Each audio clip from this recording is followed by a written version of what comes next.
हमारी अर्थव्यवस्था, ठीक है ना, इतना मतलब कॉमन था। भारत जो है वर्तमान में रक्षा क्षेत्र में करीब करीब आत्मनिर्भर होने के कगार पर। करीब संसार में 8 ऐसे देश हैं जिनके पास हल्के लड़ाकू जहाज, विमान, हवाई जहाज, स्वदेशी का मतलब है जो उत्पादित कर सके। और भारत ने अभी ही हाल में लॉन्च किया है, जिसका नाम क्या है, लड़ाकू हवाई जहाज का नाम विक्रांत है। तो स्वदेश निर्मित पहली भारत का क्या है, जलपोत है वो, INS विक्रांत, वो भी स्वदेश निर्मित है। इसका प्रचंड नाम, ठीक है, इसका क्या नाम है, प्रचंड। और जो जलपोत है, देखिए भारत ने जल सेना में भी और वायु सेना में यह जो है करीब करीब 5 से 6 हजार फीट की ऊंचाई पर भी लैंड कर सकता है। इसमें संसार का यह सबसे हल्का भारत ने हवाई जहाज बनाया। यह दिन में भी उड़ सकता है या रात में भी उड़ सकता है, ठीक है ना। इसका क्या नाम बताया आपको,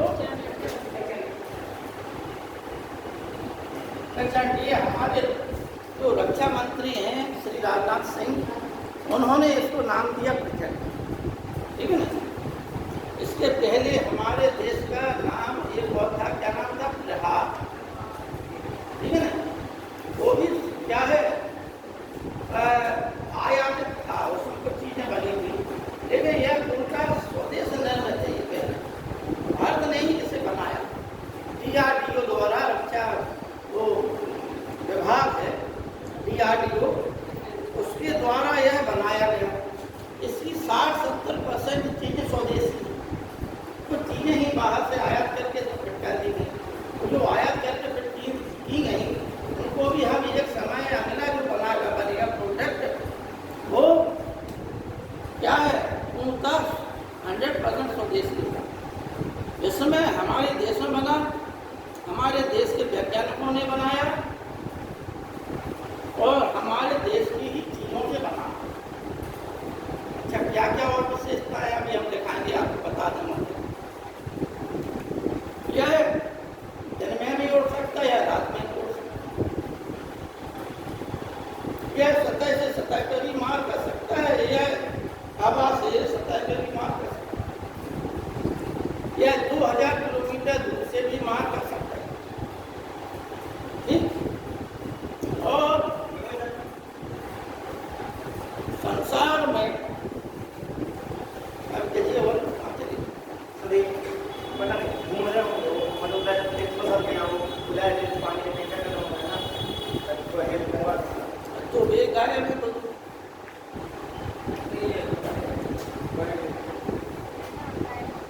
पहला बात तो ये आप समझिए, पहली बात, तो पिछली क्लास में हमने आपको करंट अफेयर्स पढ़ाया था, लिखा है, उसमें यदि कहीं कुछ आपको त्रुटि समझ में आई हो तो पहले बता दीजिए आपको।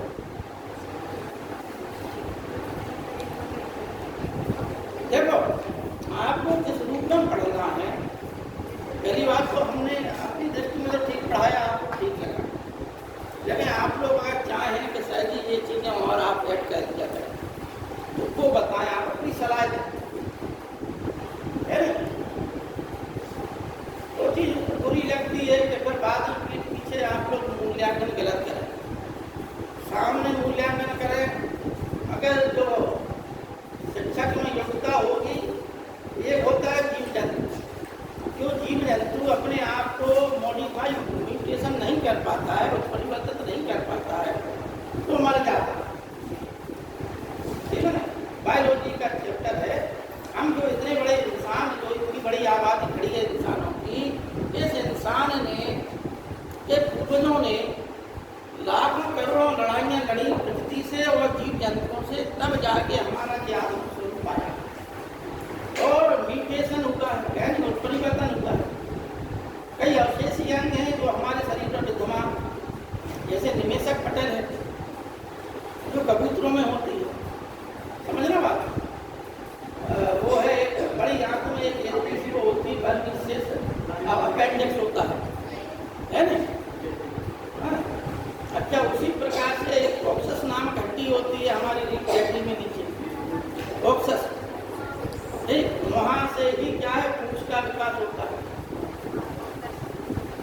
तो ये सब चीजें हम लोगों ने मौसम और समय के हिसाब से परिवर्तित किया, इसलिए हमारा वर्तमान स्वरूप है।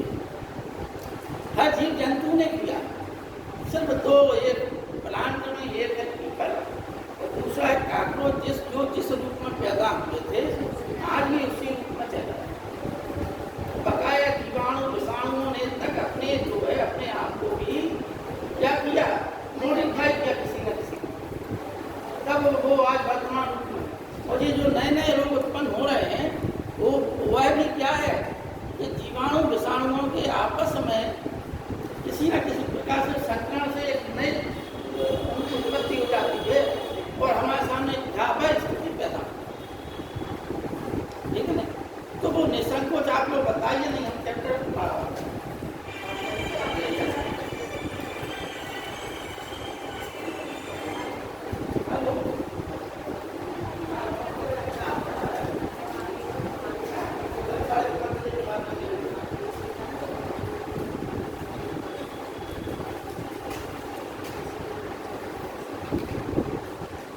देखो बच्चों, एक अक्टूबर से पढ़ा रहे हैं, बाद में कुछ चीजें जो शेष रह गई थी वो भी हम पढ़ा देंगे आप, ठीक है नहीं। उसके पहले की जो चीजें रह गई थी वो पढ़ा देंगे, जो शेष है वो उनकी बात। 1 अक्टूबर को हमारे देश में एक घटना घटी है हमारे,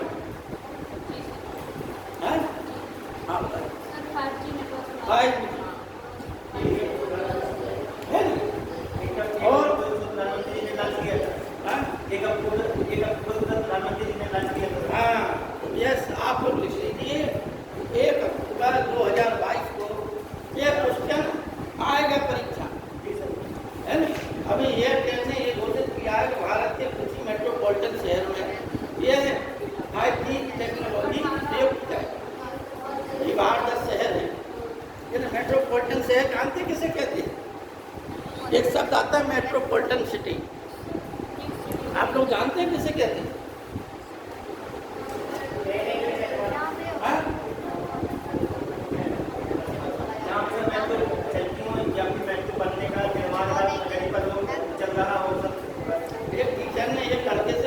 ज्वार भाटा किसे कहते हैं?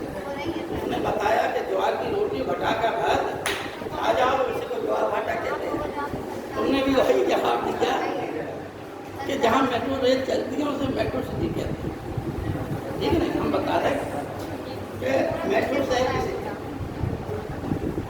मेट्रो शहर उन शहरों को कहते हैं जहाँ पर विदेशी संपर्क स्थापना हो। विदेशी का मतलब है विदेशी फ्लाइटें आए, विदेशी लोग रुकें, विदेशी लोग निवास करें, यानी एक ऐसा माहौल जहाँ पर देशी और विदेशी लोगों के लिए माहौल क्रिएट हो, वाणिज्य गतिविधियाँ हों, जिससे उन शहरों में रुककर वो अपनी आर्थिक गतिविधियाँ, सांस्कृतिक गतिविधियाँ, सामाजिक गतिविधियों को संचालित कर सकें। उन शहरों को ही सिर्फ मेट्रोपॉलिटन सिटी कहते हैं। जैसे कौन कौन है? चेन्नई, कलकत्ता, दिल्ली, मुंबई, हैदराबाद, बेंगलोर, इनको कहते हैं मेट्रोपॉलिटन सिटी, ठीक है। आदि विदेश से आता है, सीधा लैंड कर जाता है, यानी वैदेशिक गतिविधियाँ यहीं संचालित होती, इन्हें कहते हैं मेट्रोपॉलिटन सिटी, ठीक है ना। तो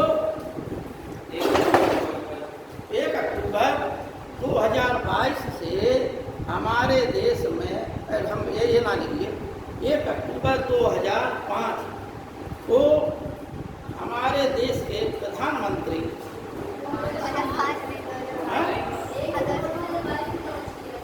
हाँ, तो उनके द्वारा ही तो कराया गया उद्घाटन, उन्होंने किया कि नहीं? प्रधानमंत्री का नाम नहीं लिखा, अरे तो मतलब उसमें कौन सी हंसने वाली बात है? नकल गया है भाई। ओसामा और ओबामा में कितना अंतर है? कभी कभी हो जाता है, बिल क्लिंटन की सीट पर चले गई है नहीं, तो उसको पकड़ के ना बैठ जाया करो। किसी से इतनी अपेक्षा ना रखो कि हर शब्द जो है 100% ठीक निकले। हो जाता है कभी कभी। देखिए, अक्टूबर 2022 को हमारे देश के प्रधानमंत्री नरेंद्र मोदी जी द्वारा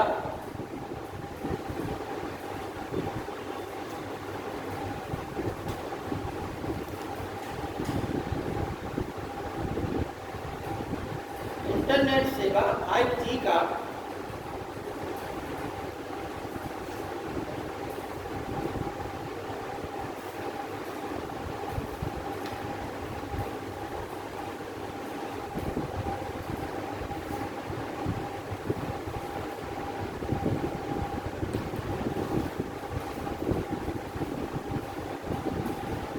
उद्घाटन किया था। ठीक है, निकल लिया। अब 2 अक्टूबर को भी एक घटना घटी। इंडोनेशिया में फुटबॉल लीग मैच खेले जा रहे थे। जैसे हमारे यहाँ IPL मैच नहीं खेले जाते, वहाँ फुटबॉल मैच खेले जा रहे थे। एक टीम जीत रही थी, एक हार रही थी। मैच में यही होता है, एक जीतता एक हारता।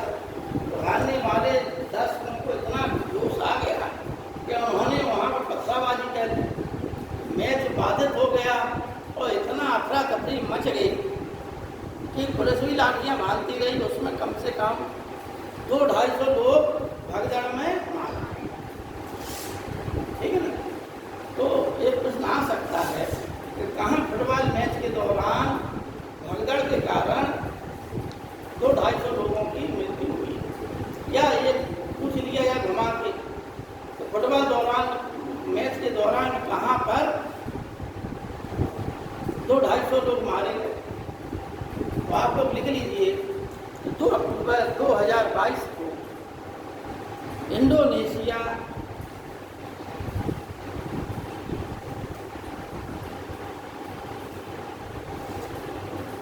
देश में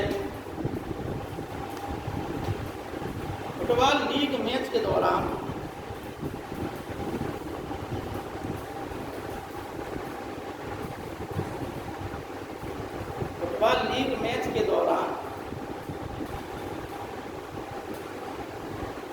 भगदड़ मचने के कारण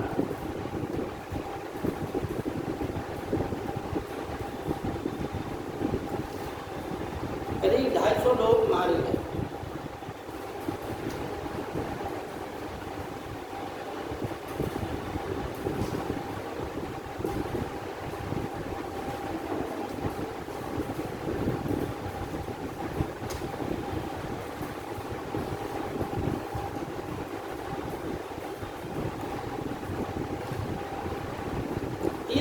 के आसपास की घटना है, देखना नहीं या तो पिछले या 3 की साथ 2 की नहीं।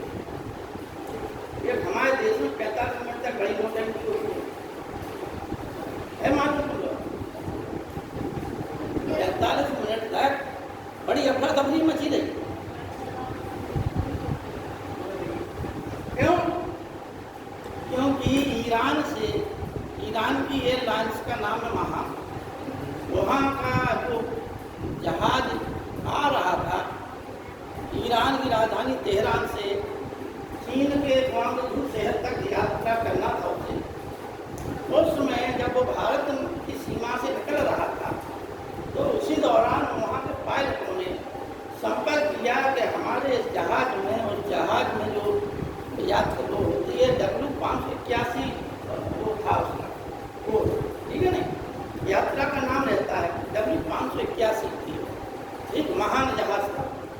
तो उसके पायलटों ने कहा दिल्ली में एयरपोर्ट वालों से कि इसमें बम है, आतंकवादियों ने इसमें बम रख दिया है और हमें दिल्ली एयरपोर्ट पर उतरने की इजाज़त दी जाए। ठीक है ना? लेकिन देखिए, आपको बताएं कि जब राजनीति अपने सुपर रूप में होती है, दिमागदार आदमी होता है तो वो अपने देश से चीज़ों को निकलने नहीं देता। कालखंड, जैसे जवाहरलाल नेहरू थे, महात्मा गांधी थे, ये सब आदर्शवादी थे, ठीक है ना। सरदार वल्लभ भाई पटेल हैं, सुभाष चंद्र बोस हैं, ये सब यथार्थवादी थे। अगर इनके हाथ में सत्ता होती तो देश की स्थिति कुछ और होती। उसी प्रकार से आज वर्तमान प्रधानमंत्री हैं मोदी जी, और उनके नेतृत्व में जो राजनीति चल रही है वो पूर्णतः यथार्थवादी राजनीति चल रही है। तो उन्होंने उसको क्या है, उतरने की इजाज़त नहीं दी। समझो बात। वो जहाज 45 मिनट तक दिल्ली के आसपास घूमता रहा और उससे कहा गया कि अगर आप उसमें हैं तो आप जयपुर उतर जाइए, आप वहाँ दूसरी जगह उतर जाइए, दिल्ली में ना उतरेंगे। पायलट जिद पकड़े हुए था कि हम उतरेंगे तो दिल्ली में उतरेंगे। समझना बात। फिर दिल्ली वालों ने संपर्क किया ईरान, तो ऐसी बात है तो ईरान वालों ने कहा कि भाई जहाज ही जो है पूर्ण रूप से चेकिंग करने के पश्चात ही उसको फ्लाइट दी गई है, उसमें ऐसी किसी भी प्रकार की वो नहीं थी। यह जो है लाहौर से किसी ने, पाकिस्तानी ने यह खबर पहुंचवाई है, उस माध्यम से लाहौर से किसी ने खबर पहुंचाई पायलटों को, और पायलटों ने फिर दिल्ली संपर्क किया और उन्होंने जैसा कहा होगा उसी हिसाब से पायलट अपना काम कर रहे थे, ठीक है ना। फिर क्या किया कि ये जो है दिल्ली में लैंड ना किया जाए जहाज। अगर दिल्ली में होता जाता है तो जाने क्या गड़बड़ कर दे, राजधानी पर संकट आ जाएगा। देश की राजधानी गड़बड़ जीत लें आप तो बहुत कुछ हो जाएगा। तो क्या किया गया, अच्छा अंतर्राष्ट्रीय स्तर पर देश की बदनामी भी होती है। ये भी संदेश जाता है कि कितने मूर्ख लोग हैं, कितने अशक्त लोग हैं, कितने बुद्धिहीन लोग हैं। ये भी संसार में संदेश जाता है कि देखिए तुरंत निर्णय नहीं ले पाए, इतना गलत डिसीजन लिया। ये सब संदेश जाते हैं। तो क्या किया कि एक शब्द आता है, आपको बताते हैं क्या बोलता है, एयर स्क्रैम्बलिंग। क्या आता है शब्द? एयर स्क्रैम्बलिंग का मतलब है कि लड़ाकू जहाजों को तुरंत जितनी जल्दी हो सके उतनी जल्दी आदेश दो कि वो जहाज का पीछा करें, ठीक है ना। इसको जितनी देर जो तैयारी होती है इसी को क्या बोलते हैं, एयर स्क्रैम्बलिंग। इसमें 4 या 5 मिनट के अंदर ही जो पायलट लोग होते हैं उनको तैयार अस्त्र पहनना है, तो तुरंत रेडी होते हैं जहाज को स्टार्ट करके और उड़ जाना। समझ रहे बात। इस शब्द को क्या बोलते हैं, एयर स्क्रैम्बलिंग। तो अब आप इसी में लिखिए, आपको समझ में आ गई बात। बाद में कहता है उस समय जो हमारे जो सुखोई जहाज थे, एयर स्क्रैम्बलिंग के बाद मतलब पश्चात 2 सुखोई जहाज हमारे लड़ाकू जहाज गए, उसके आसपास उसको मतलब घेर लिया, एक ने इस तरफ से एक ने इस तरफ से, इसे कुछ गतिविधि ना कर पाए। तो फिर वो जो है कहाँ को चला गया, उसका पीछा करते हुए उसे अपनी देश की सीमा से बाहर खदेड़ दिया। हमारे देश की जो सीमा है उस सीमा से उसको दोनों जहाज़ों ने बाहर खदेड़ दिया। तब फिर जाके वो ग्वांगझू चीन में, ठीक है नहीं, ये आ सकता है ना।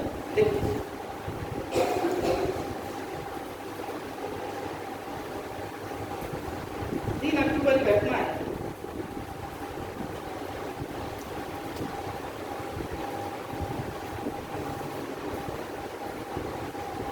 देखिए आप ईरानी हवाई जहाज महान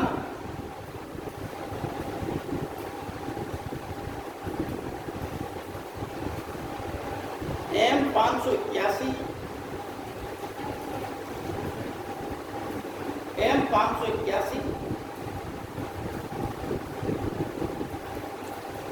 ईरान की राजधानी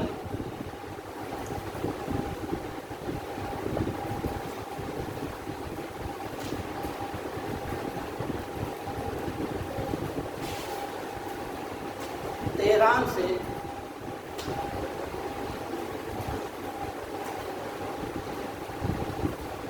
जब दिल्ली के समीप आया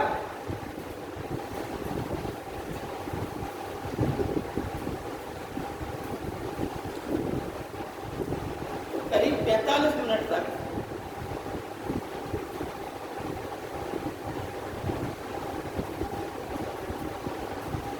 हवा में चक्कर काटता रहा।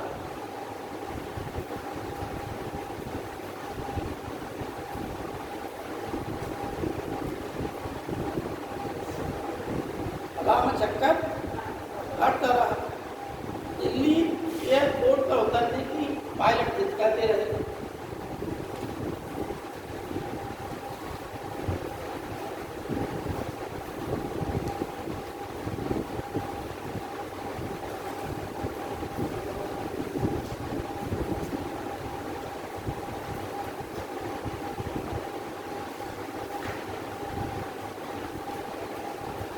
कारण जहाज में बम होने का अफवाह, बम की अफवाह, जहाज में बम होने की अफवाह।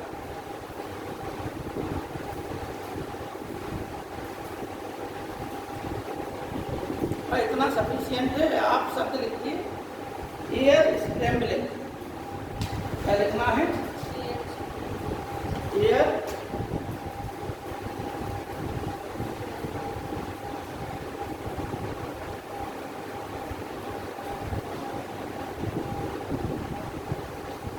ये जो शब्द जो है ब्रिटेन द्वारा दिया गया, ठीक है ना? ये भी लिख लीजिए, यह शब्द ब्रिटेन द्वारा दिया गया।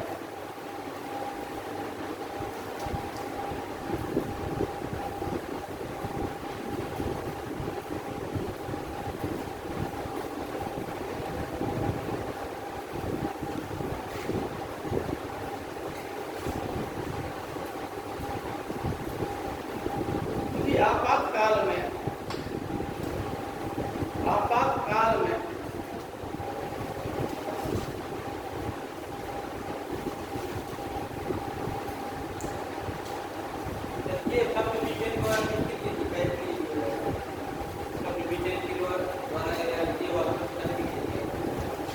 वही तो हम लिखा रहे है ना।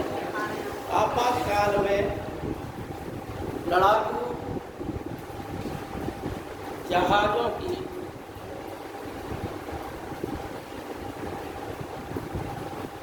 हवाई जहाज लिखी है ना, लड़ाकू हवाई जहाजों की या हेलीकॉप्टर शब्द आता है लेकिन, यानी जहाज बड़ा होता है, हेलीकॉप्टरों की तुरंत नियुक्ति,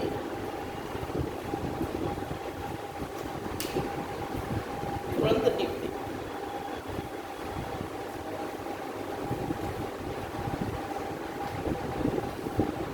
और यह नियुक्ति कितने 4 या 5 मिनट के अंदर उसे टेक ऑफ करना है ना। मतलब जैसे ही देखो एक चीज़ है, तो वहाँ पर आपकी ड्यूटी, आप मान के चलिए पायलट है, आप हमेशा तैयार रहेंगे। आपकी ड्यूटी इतने बजे है, जैसे हम शिक्षक हैं तो हम बैठे हैं, जैसे हमारा पीरियड शुरू हो जाता है हम चले जाते हैं। लेकिन नेवी जो वो होते हैं उनकी ड्यूटी होती है कि तुरंत तैयार हो। और ये हो सकता है कि किसी दुश्मन की चाल हो कि भारत इसमें तैयार है कि नहीं है, कितने % तैयार है, ठीक है ना। ऐसी घटना है यदा कदा 15-20 साल में कभी घटती है, तो इसमें समझना पड़ता है कि क्या स्थिति है पोजीशन। उसमें बैठे रहते हैं वो लोग पायलट लोग, और जैसे उन्हें आदेश वहाँ आया है क्वार्टर से आदेश, उन्होंने तुरंत वो पोशाक पहने, तुरंत चढ़े अपने और बटन दबा के, ठीक है ना। उससे क्या कहते हैं, एयर स्क्रैम्बलिंग।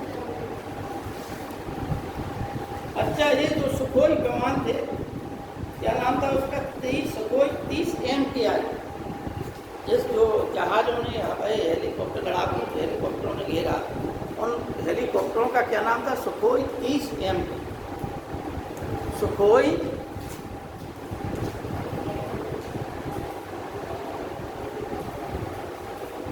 Sukhoi 30 MK।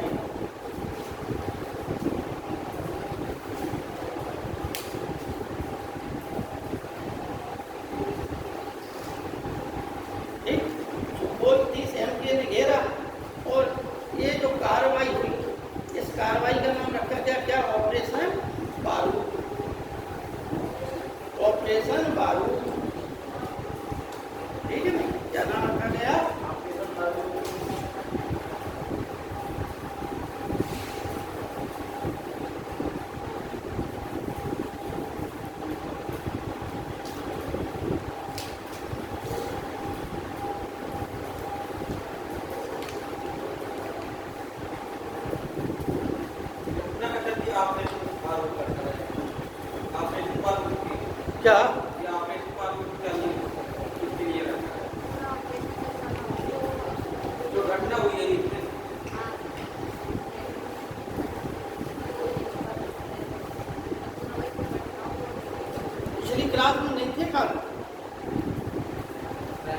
हाँ गए थे। देखो तुम बताएं, कहीं भी कोई जब सरकार निर्णय लेती है तो उसके तहत एक अभियान चला, जिस गतिविधि के खिलाफ काम करती है सरकार, उस गतिविधि के खिलाफ जब काम किया जाता है तो उसको कुछ ना कुछ नाम दिया जाता है, ठीक है ना।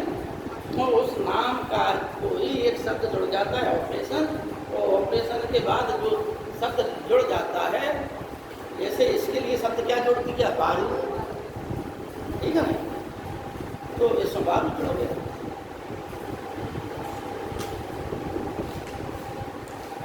बच्चों एक चीज और समझ लें आपको,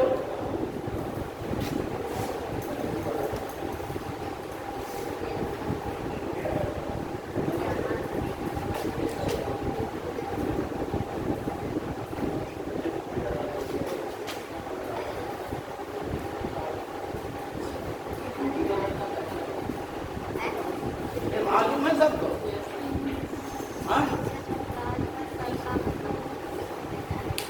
देखिए अंग्रेज लोग आए, जहाँ पर वायसराय लोग रहते थे, वहाँ पर उस रोड का नाम उन्होंने क्या दिया, प्रिंसिपल पथ, ठीक। 1911 के बाद उसको नाम दे दिया, जब जहाज पंचम आए थे भारत में 1911 में, जनगण मन गाया गया था, उस समय उसको ये नाम दे दिया गया था, क्या, राजपथ, ठीक है नहीं। मोदी सरकार ने इस नाम को परिवर्तित क्या कर दिया, कर्तव्य पथ, ठीक। अच्छा, जब अंग्रेज लोगों से लेकर आज तक यह विवाद का विषय बना हुआ है, तो वहाँ पर एक स्थान स्टैच्यू के लिए खाली है, इस राजपथ पर किसकी मूर्ति स्थापित की जाए। वहाँ ब्रिटेन के सम्राट की मूर्ति के लिए स्थान छोड़ा गया था।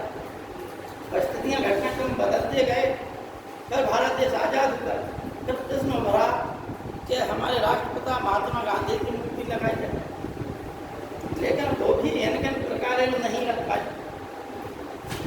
लेकिन अब जो है वो स्टैच्यू किसका लगा है, सुभाष चंद्र बोस, ठीक है ना, किसका लगा स्टैच्यू, सुभाष चंद्र बोस, किस पे, राजपथ मार्ग, जिसे हम राजपथ कार्यक्रम कर्तव्य पथ।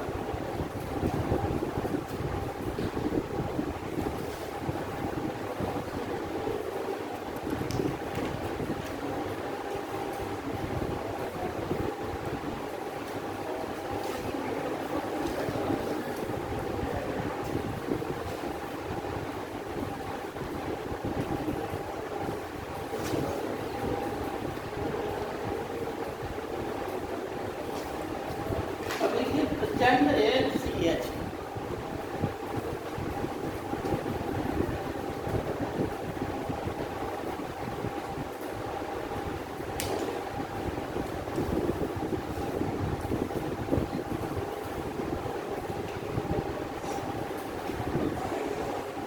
Light compact helicopter.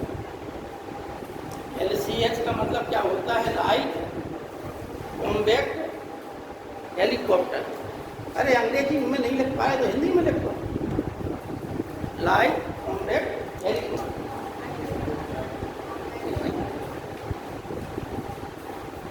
हल्के लड़ाकू जहाज, ठीक है ना, हेलीकॉप्टर जहाज। अब इसमें लिखिए, ये हमने बता दिया कि संसार में इससे हल्का कोई भी नहीं, ये सबसे बड़ी विशेषता। इसकी लिखिए लंबाई लिखी है 15.8 मीटर,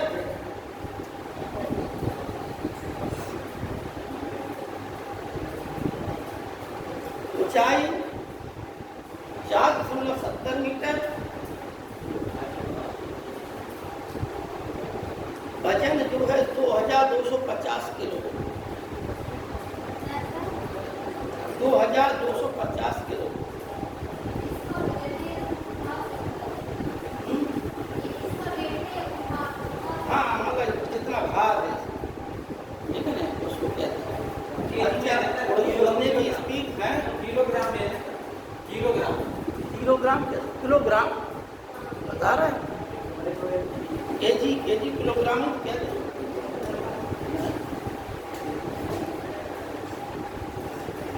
उड़ने की स्पीड लिखिए 12 मीटर प्रति सेकंड।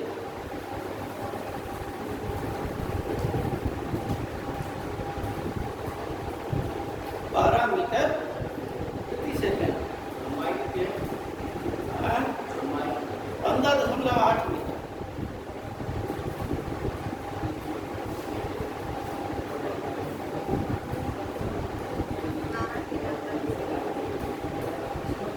करीब करीब यह जो है 6,500 फुट की लंबाई ऊंचाई पे उड़ने की क्षमता है। 6,500 मतलब 6500 या 6,500 मीटर की ऊंचाई पे उसको उड़ने की और लैंडिंग करने की इसमें क्षमता है। दिन रात भी दिन में भी उड़ सकता है या रात में भी उड़ सकता है, ठीक है ना। अभी जो है 10% शामिल किए गए, बाद में और शामिल किए जाएंगे। 10 शामिल किए।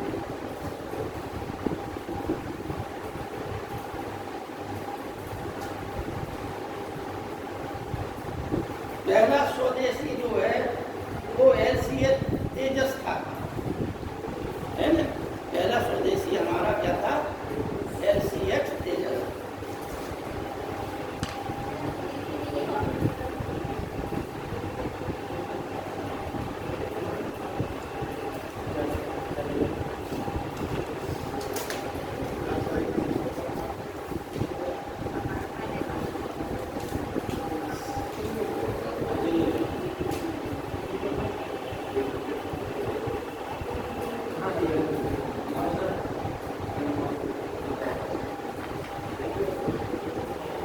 जॉर्जिया मेलोनी, यह इटली की नई प्रधानमंत्री है और इटली देश की पहली महिला प्रधानमंत्री।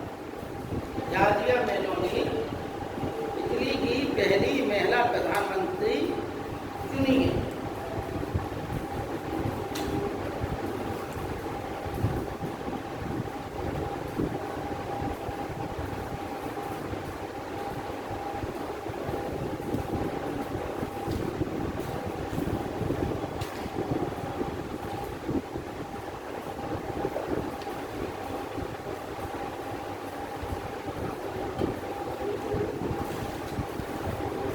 यह जेल बड़ी प्रसिद्ध हुई है।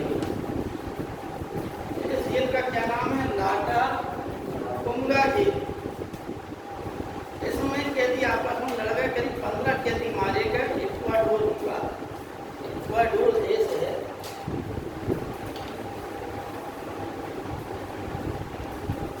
इक्वाडोर देश है, वहाँ पर करीब कैदी 15 मारे गए। आपस में कैदी लड़ गए, 15 कैदी मारे गए।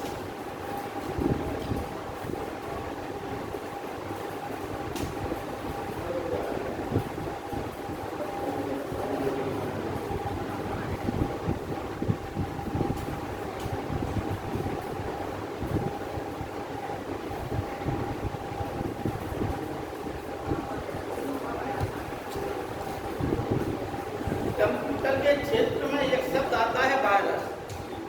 भाई जीव विज्ञान के क्षेत्र में तो वायरस शब्द हमने सुना है, लेकिन कंप्यूटर के क्षेत्र में भी शब्द आता है वायरस। तो आप लोग पढ़े होंगे वायरस क्या है कंप्यूटर के क्षेत्र में।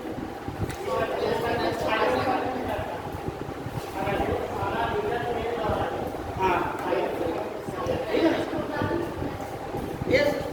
इसका नाम सोआ वायरस। इस वायरस का काम ये है कि इससे संबंधित, इस नाम से संबंधित यदि आपके मोबाइल पर लिंक आ जाए तो उस लिंक को क्लिक ना करें, क्योंकि आप क्लिक करेंगे तो आपका बैलेंस 0, बैंक अकाउंट 0 पहुँच जाएगा। अब एक चीज़ और है कि जो 5G और 6G आने वाली है, इससे क्या है, इससे साइबर अपराध बढ़ रहे हैं, ठीक है। पहले आदमी का बैंक अकाउंट बना रहता। अब देखो, जब वो कोरोना काल में चीन में बैठे लोगों ने भारत के हजारों लोगों के अकाउंट खाली किए। इंजीनियर लोग होते हैं, पता नहीं कैसे क्या जानकारी कर लेते हैं, क्लिक मार दिया, उधर आपका अकाउंट खाली, इधर आ गया, है ना। ये भी इस नाम से अगर आपके मोबाइल पे आ जाए नहीं तो आप लोग क्लिक ना करना भूल के, ये जो है क्या है, बैंक अकाउंट खाली करने वाले वायरस का काम, ठीक है ना। आप देखिए अभी 3 नोबेल पुरस्कार घोषित हो चुके, रसायन का, भौतिकी का और साहित्य, ठीक है ना। तो तीनों आप एक साथ ही लिख लीजिए, कागज की अलग अलग, हालांकि घोषणा अलग अलग दिन होती है, एक दिन में एक ही घोषणा होती है, एक दो दिन बाद दूसरे की होती है, और एक दो दिन बाद तीसरे की होती है, इस प्रकार से होती है। अब आज नहीं हुई या हो गई हो, अगर आज नहीं हुई तो कल होगी किसी।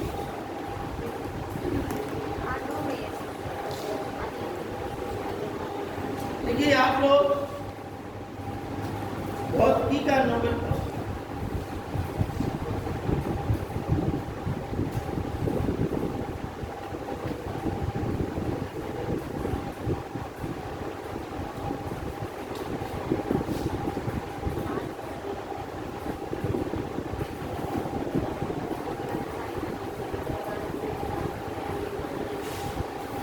आईएनएस विक्रांत आप लोगों ने पढ़ा है? हाँ? देखो करीब तो फुटबॉल मैच के बराबर उसका क्षेत्र, ठीक है, करीब 14 मंजिल तक ऊंचाई है, उसमें भी कई मंजिल बनी हुई। अच्छा, उसमें सब प्रकार के संसाधन हैं, कई कमरे बने हुए और जहाजों को जो हेलीकॉप्टर है, हवाई जहाज जैसे वाले, सामान लाने वाले, उन सबको उतरने की उसमें जगह दी, ठीक है। तो इस प्रकार का स्वदेश निर्मित करीब संसार में 6 ही देश हैं, जिनमें से भारत भी है, ठीक है। इसलिए देखिए आपको पता है भारत की विदेश नीति का अंग है कि जो वफादार है उसी से दोस्ती करे। भारत को जब भी मुसीबत आई रूस ने उसका साथ दिया और अमेरिका ने हमेशा धोखा दिया। अमेरिका ये दोहाई देता रहा कि मैं लोकतांत्रिक देशों का मुखिया, लेकिन वास्तविकता यह है कि लोकतंत्र के नाम पर सिर्फ यह एक छलावा कहता है और सिर्फ अपना हित देखता है, ठीक है नहीं। यूक्रेन को भड़का दिया, यूक्रेन बोला हम नाटो में शामिल हो जाएंगे। अब क्या कर रहा है कि यूक्रेन वाले सामान ले रहे हैं कहाँ से? अमेरिका से। क्या कर लड़ाई वाले युद्धों का। अब तुम बेटा कंगाल हो जाओगे लड़ते लड़ते, समझना। भड़कारा भी हमने है और हम कह रहा नहीं बेटा पीठ ठोक रहा पीछे से, ठीक ना। हम अपने सैनिक उतारेंगे ना कुछ करेंगे। अरे तुम कुछ ले जाओ हमारे सामान, अब तुम्हें और जरूरत होगी तुम ऑर्डर दोगे तुम अपना पैसा हमारे पास रखोगे तो अपने देश का पैसा समाप्त होने लगा है, तो धन रखोगे, सोना रखोगे। प्रथम विश्व युद्ध में भी अमेरिका ने यही किया और द्वितीय विश्व युद्ध में भी अमेरिका ने यही किया। युद्ध के अंतिम क्षणों में यह सम्मिलित होता है जब जान जाता है कि युद्ध करने वाले दोनों ही पक्ष कमजोर हो गए, ठीक है नहीं। और जो युद्ध करने वाले देश हैं वो दोनों ही उसके यहाँ सोना रख देते हैं। ब्रिटेन, फ्रांस जो इतनी बड़ी शक्ति थे और इन युद्धों के कारण प्रथम विश्व युद्ध, द्वितीय विश्व युद्धों के कारण ये दोनों अमेरिका के क्या हो गए? ऋणी हो गए। प्रथम विश्व युद्ध से ही हम इंग्लैंड की स्थिति खराब हो गई। द्वितीय विश्व युद्ध तो वह अपनी स्वाभिमान को बचाने के लिए लड़ा। कौन? इंग्लैंड।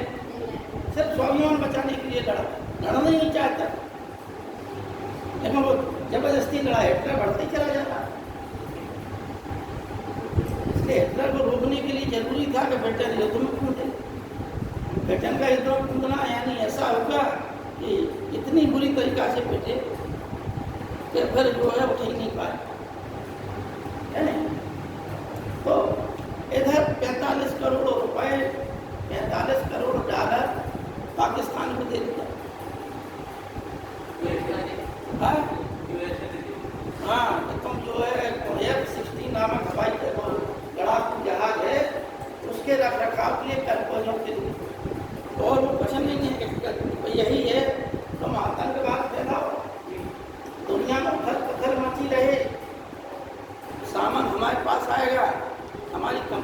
बिकेंगी, कंपनियों का माल उधर बिकेगा, जैसे यूक्रेन युद्ध बिक रहा है।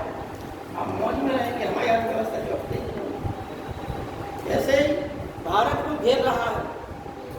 कैसे घेर रहा है भारत को क्वाड में शामिल कर दिया है। भाई हम वफादार हैं, तुम उससे मत करिए तो हमसे करिए, और हम तुम्हें वही घटिया चीज़ें देंगे, तुम्हें ज़्यादा शक्तिशाली नहीं बनने देंगे, कल को ये देंगे नहीं तुम। ठीक, अच्छा भारत जानता है इसकी दोगलाई अमेरिका की, इसलिए भारत कभी भी इस पर विश्वास नहीं करता 100%, क्योंकि अगर इस पर विश्वास किया तो ये तुम्हें कहीं ना कहीं किसी बढ़ा देगा। और उसकी पॉलिसी यह है कि ताइवान युद्ध हो जाए, समझे ना बात, ताइवान युद्ध हो जाएगा, इधर रूस यूक्रेन से लड़ा हुआ है, इधर भारत जो है चीन जो है ताइवान से बढ़ जाएगा, और ताइवान के खिलाफ युद्ध यानी क्वाड के खिलाफ युद्ध।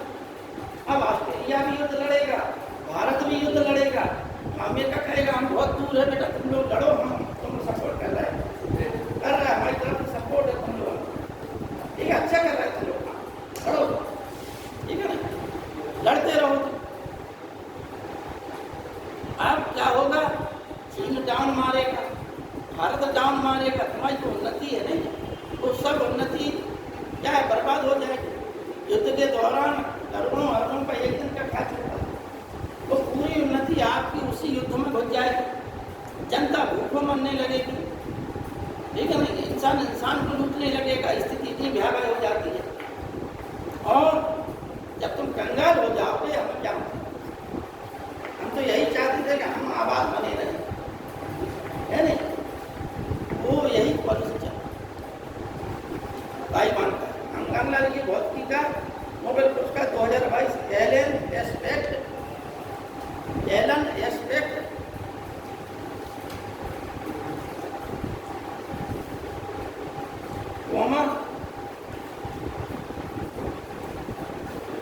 जॉन एफ पिलाजर,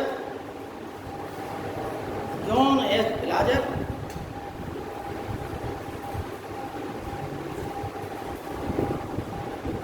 जॉन एफ पिलाजर, नहीं लग पा रहा,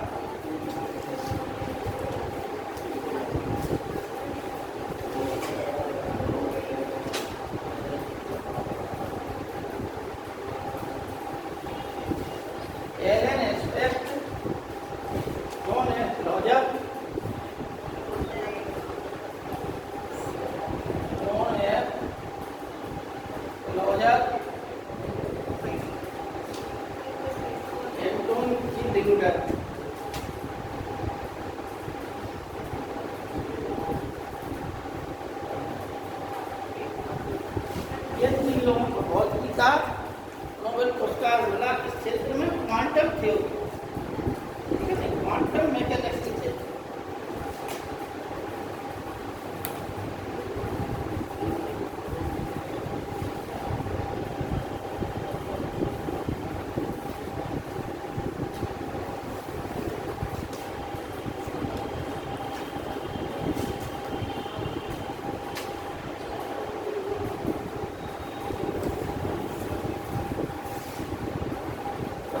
देखिए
साहित्य का किसी मिला यानी हाँ हाँ फ्रांसीसी लेखिका है,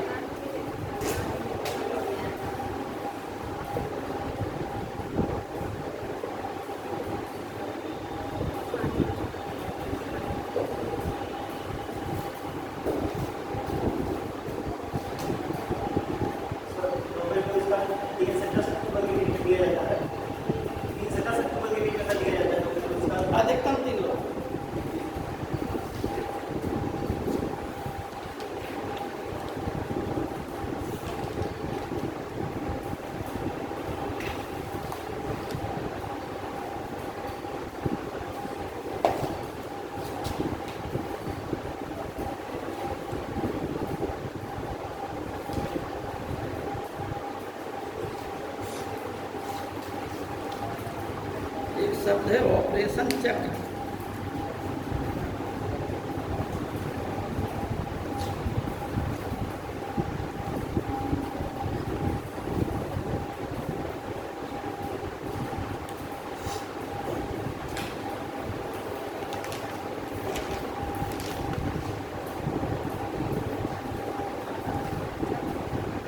सीबीआई ने जो साइबर अपराध है उनको रोकने के लिए करीब 7 राज्यों में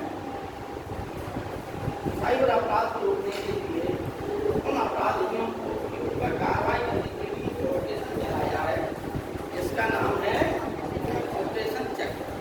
तो देखिए साइबर अपराधियों के खिलाफ साइबर अपराधियों के खिलाफ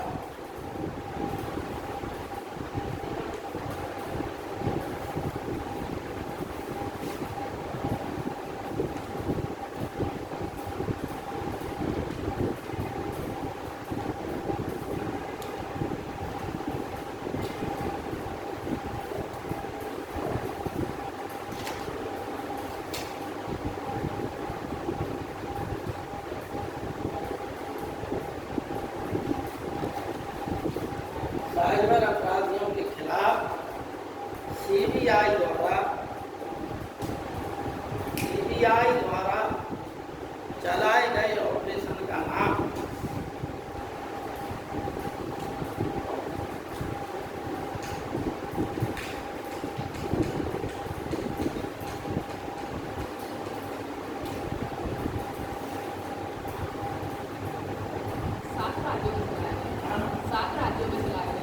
करीब 7 राज्यों में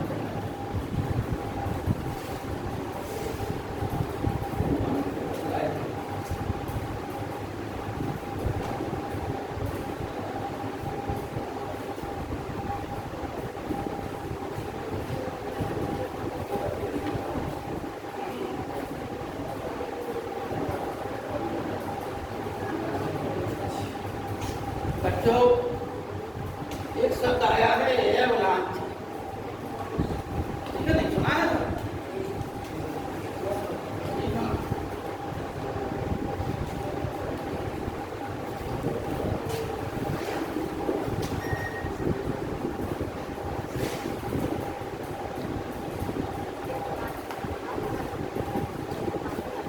आगे चलिए पहाड़ी, ठीक है, यहाँ पर क्या है बर्फ जमी, बर्फ क्या है परत मोटी होती जा रही और एकाएक वह परत खिसक जाती है। जब परत खिसक जाती है तो वो क्या है, क्या परत का मतलब है कि बहुत बड़ी चट्टान सी बाढ़ से खिसकती है। तो उसके साथ साथ नीचे जो कुछ भी हो वो सब उस परत के साथ में तबाही ले आती है।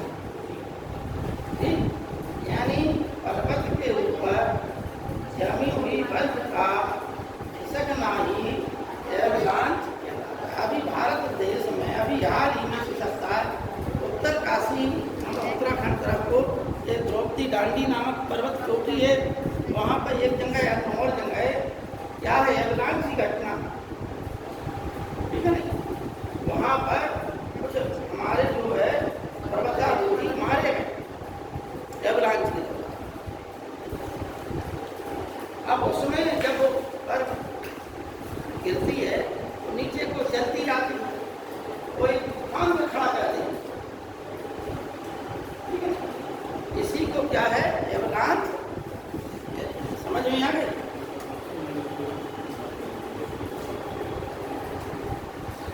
बच्चों अब पिछले सप्ताह के भी कुछ तथ्य रह गए, सप्ताह के भी कुछ तथ्य रह गए, लेकिन एक चीज हमारे मन में है वो आपको जल्द समझ में, ठीक है, बाद में हम दिखा देंगे। मालूम है क्या हमने नहीं पढ़ा है, पिछले सप्ताह का भी रह गया। एक चीज शॉर्टकट में आपको उसको बता रहे हैं, वो समझ लो।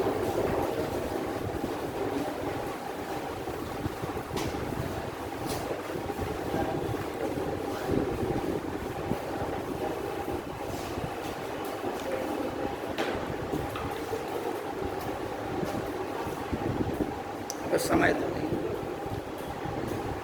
देखो बच्चों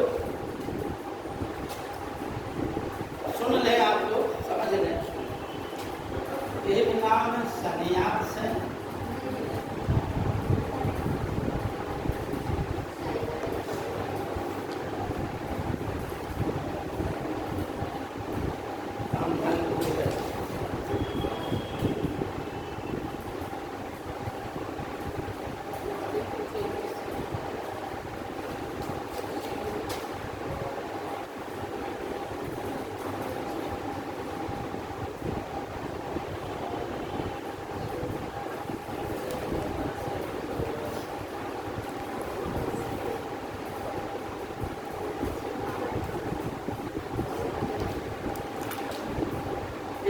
नाम है।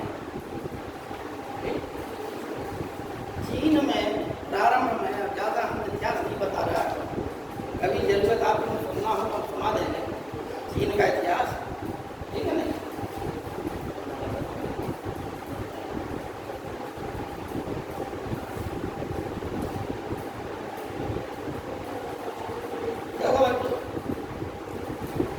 चीन में जब मिंग वंश का शासन था 1500 के आसपास, 1622 तक रहा शायद, नहीं 1622 से मिंग वंश था शायद, ठीक है। दो वंश थे, तो हमें ध्यान आ रहा पर पूरा नहीं आ रहा। तो वहाँ से यूरोपियों ने चीन में प्रवेश करने की सोची, लेकिन इन लोगों को चीन के अंदर प्रवेश करने की मनाही दी गई। भारत में नहीं घुसे आए भीतर को, लेकिन चीन के राजाओं ने क्या कहा, देश के अंदर नहीं घुस पाओ, आप जो है व्यापार के लिए बंदरगाह तक आएंगे, बंदरगाह से ही आप यहीं से रिटर्न हो जाएंगे, ठीक है ना। आपको देश के अंदर घुसने की सिगो नहीं है अनुमति, ठीक। अब इंग्लैंड के लोग भारत में थे, इंग्लैंड के लोगों ने चीन के साथ व्यापार किया, तो सबसे पहले पुर्तगालियों ने चीन से किया, फिर अन्य यूरोपियों ने भी किया। पुर्तगाली भारत में आए थे सबसे पहले, तो चीन में भी पुर्तगाली सबसे पहले आए। अब जब प्रारंभ हो गया व्यापार, तो इंग्लैंड वालों ने शरारत क्या की, तंबाकू जो है हमारे देश में पुर्तगाली लोग लाए थे, जहाँ दिल्ली से, ठीक, पढ़ा है आप लोगों ने इतिहास में। वह तंबाकू में अफीम मिला के अंग्रेज लोग चीन के लोगों को बेचने लगे। अच्छा, चीन के लोगों ने तंबाकू खाए, तब क्योंकि अफीम का नशा था तो उन्हें बड़ी अच्छी लगी। उससे क्या फायदे हुए, एक तो आदमी अफीम का आदी हो गया उस तंबाकू का, अब उन्हें तो मालूम नहीं था कि इसमें अफीम है, वो तो तंबाकू रगड़ के खा रहे थे, उन्हें तो यही मालूम था कि तंबाकू है।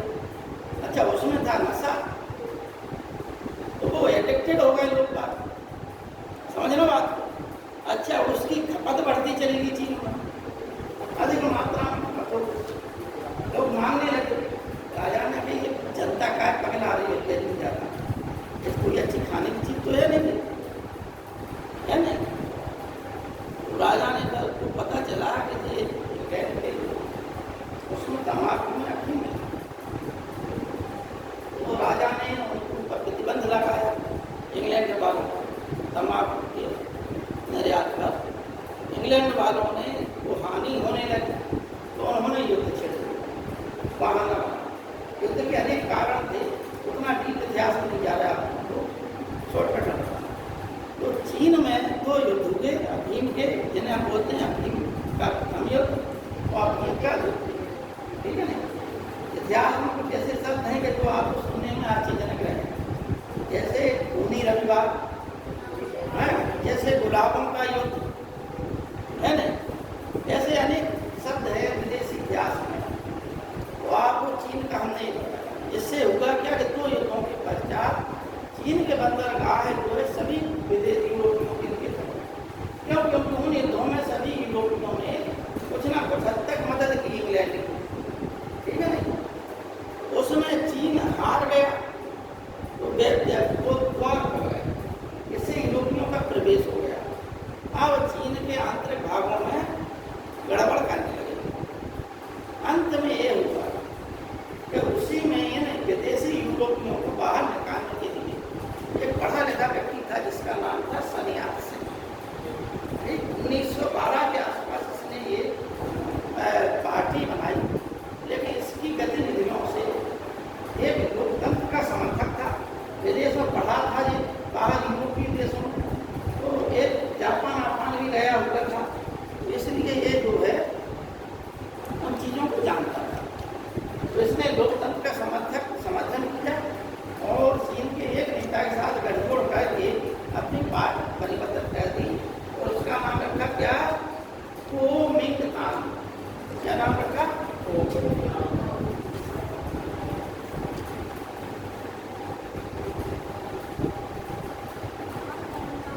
कुओमिंतान दल का नाम था, ठीक है नहीं। अब सन्यात सेन की मृत्यु हो जाती है। सन्यात सेन का जो उत्तराधिकारी था, यानी उस पार्टी का प्रमुख, उसका नाम था जाओ एनलाई। अच्छा, चीन एक बड़ा देश था, तो वहाँ पर कुछ प्रदेशों में अलग अलग 3-4 प्रकार की गतिविधियाँ चल रही थी, लेकिन उनमें जो प्रमुख था वो ये दल जाओ एनलाई था, जिसको देश का समर्थन प्राप्त था, देश के अधिकांश दल था, ठीक। लेकिन यूरोपियों को बाहर खदेड़ने के लिए पूछता इन्होंने कुओमिंतान और माओ से तुंग की साम्यवादी सरकार में जो गणतंत्रवादी थी, इनका नाम था गणतंत्रवादी, बाद में नाम हो गया क्या, साम्यवाद। हालांकि साम्यवाद का समर्थन करते थे, साम्यवादी थे।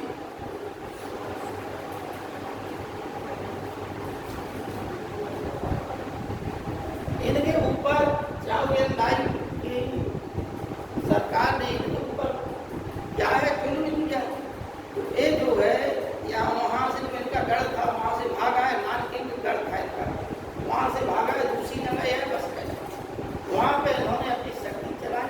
अच्छा, किसान मजदूरों के साथ इन्होंने स्वतंत्रता का व्यवहार किया, जिससे किसान और मजदूर इन्हें चाहने लगे। अच्छा, इस बात से इनकी धीमे धीमे करके चीन में ख्याति करने लगी, और जो जाओ एनलाई था यह इन परिस्थितियों को समझ नहीं पाया। अंत में जब लड़ाई हुई तो जाओ एनलाई को भागना पड़ा, समझना। और यह घटना कब की है, 1949 की। कब की है, 1949। अतः जाओ एनलाई कई हजार करोड़ अनेक संपत्तियों को लेकर, कई हजार करोड़ रुपए लेकर कहाँ भाग आया, फार्मोसा द्वीप, समझना। फार्मोसा द्वीप चीन से समुद्री जलधारा के द्वारा अलग है, ये समुद्र में द्वीप है, उसका नाम था फार्मोसा द्वीप, प्रशांत महासागर। उसी का आज नाम है क्या, ताइवान, ठीक। तो जब तक ये रहा, शासन किया जाओ एनलाई, और अमेरिका ने क्या किया, अमेरिका ने जाओ एनलाई का समर्थन किया, ताइवान की सरकार को सुरक्षा परिषद में स्थान दिया। लेकिन जब जाओ एनलाई की मृत्यु हो गई और चीन वालों ने अमेरिका वालों से संबंध किए, तो अमेरिका वालों ने अपना गैर बदल लिया। अमेरिका वाले तो गैर बदलने में माहिर है, तो उन्होंने जो है अब तक ताइवान का समर्थन कर रहे थे 1949 से, और 1970 में ताइवान को हटवा दिया गया सुरक्षा परिषद से, और 70 में चीन को सुरक्षा परिषद में प्रवेश मिला। उन्होंने कहा अमेरिका कहने पर ही वास्तव में चीन है, वह चीन ही है, ताइवान अलग है, सुरक्षा परिषद में इसकी सदस्य नहीं ना, ये बात है।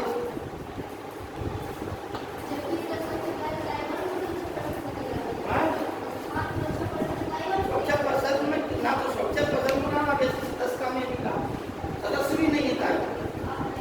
हाँ, ये बात हो गई। अच्छा, ताइवान का क्यों महत्व है, हमने बताया ताइवान टेक्नोलॉजी में बहुत आगे, तो चीन चाहता है कि हम ताइवान को अपने कब्जे में करें, तो संसार भर की टेक्नोलॉजी हमारे हाथ में आ जाए।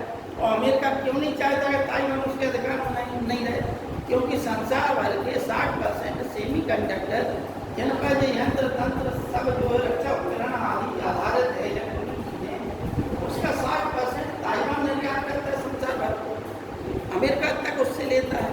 अगर उसने जो है चीन ने उसको कब्जा कर लिया, तो अमेरिका के रक्षा आयुध, तो मतलब उसने ये बटन दबा दिया, सब रक्षा आयुध बंद हो गया, काम ही नहीं करेंगे।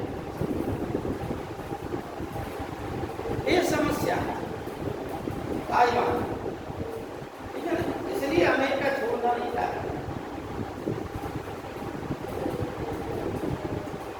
अच्छा, 80 से वहाँ पे लोकतंत्र की बहाल हुई, तो लोकतंत्र बहाल हो गया ताइवान। अभी तक जो है जाओ एनलाई का शासन। अब आप आगे और 2-4 मिनट बचे हों। 1 घंटा तो हो गया।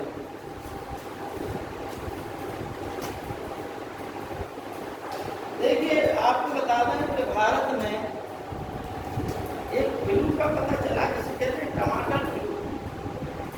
ठीक है ना, तो आप लोग लिख लीजिए एक नए वायरस का नाम टमाटर फ्लू।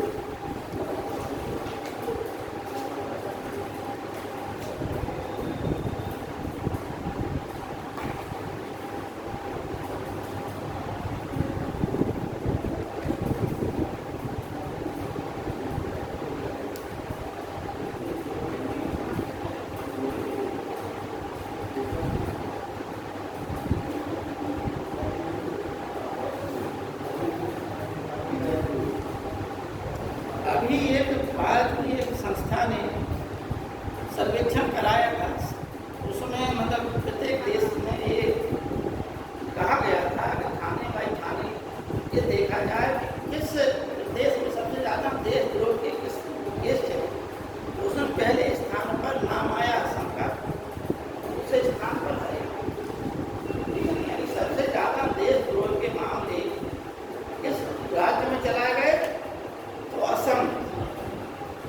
तो दूसरे नंबर पे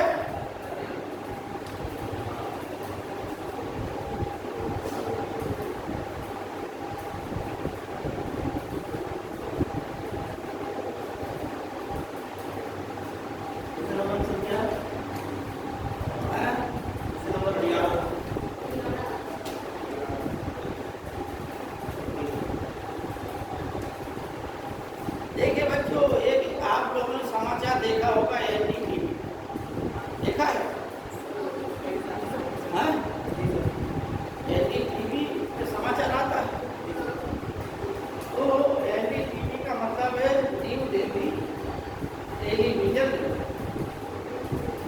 ठीक है ना, एनडीटीवी का मतलब है न्यू दिल्ली। मतलब हमें भी मालूम नहीं था, अभी हमने पढ़ा था, मालूम चला। क्लियर बात बता